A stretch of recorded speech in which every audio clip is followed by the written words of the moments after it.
బుద్ధిగల కన్యకలు, 5గురివి ఆరిపోతున్నట్లు ఉన్నాయి. వీరు బుద్ధి లేని కన్యకలు.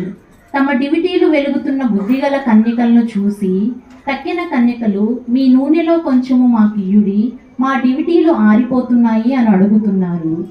అయ్యో,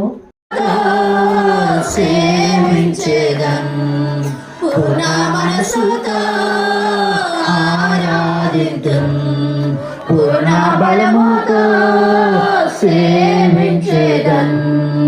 ఆరాధన ఆరాధన